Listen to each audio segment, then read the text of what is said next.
Well, my name is Nancy Schaefer, and I'm from the state of Georgia in the United States. And thank you for your gracious invitation to join you tonight. And thanks to all of you who have made this incredible World Congress of Families #5 in Amsterdam possible. It's a privilege for me to join you tonight and to be with you in some pro-family policy here. I will share with you on the unlimited power of Child Protective Services. I served in the Georgia State Senate, and after 4 years of viewing the ruthless and unsparing actions of Child Protective Services, also called CPS, which I will use tonight, I wrote a scathing report entitled "The Corrupt Business of Child Protective Services." Thank you. The report cost me my Senate seat. Here's some copies of the report, if you'd like to get one. However, there are causes worth losing over, and this is one. I'm going to talk about some of the problems and then some realistic, maybe, solutions for families and children, and maybe look to some steps that we can take.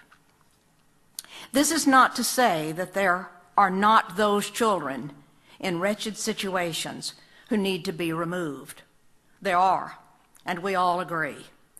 But tonight, I'm talking about those children removed from their homes intentionally for profit.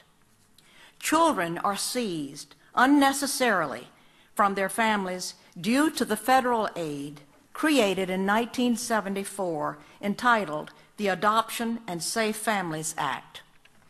It offers financial incentives to the states that increase adoption numbers.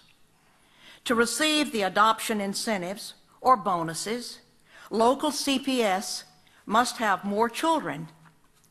They must have more merchandise to sell.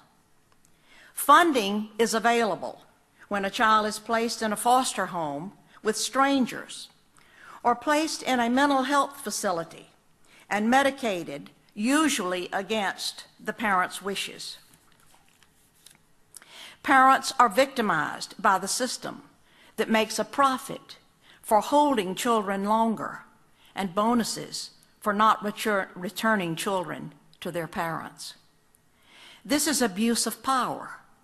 It is lack of accountability. And it is a growing criminal political phenomenon spreading around the globe.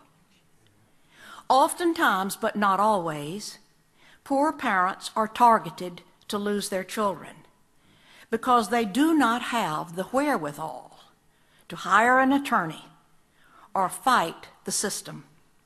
Being poor and lacking proper housing does not mean your children should be removed.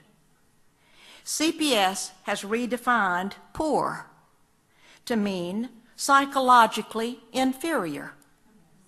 Therefore, it is in the best interest of the child to be removed. Best interest, of course, has also been redefined at the child's expense. It has been reported over and over that 6 times as many children die in foster care than in the general public.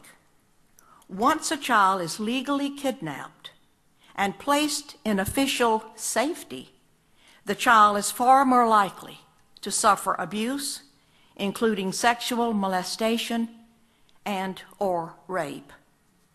Case workers and social workers are often guilty of fraud. They withhold and destroy evidence, and they seek wrongly to terminate parental rights while being protected by state immunity. There is a huge bureaucracy made up of judges, court-appointed attorneys, guardian ad litems, social workers, state employees, court investigators, therapists, psychologists, psychiatrists, foster parents, adoptive parents, and on, who are looking to the children in state care for their job security. Judges have control over private living arrangements and income of 48.3 million Americans.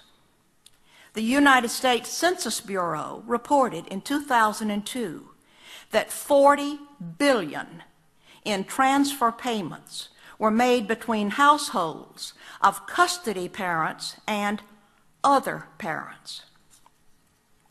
That money, $40 billion, is under the direction and control of family court judges in environments covered with confidentiality laws that protect the wrong people. Fathers are victims of this unjust system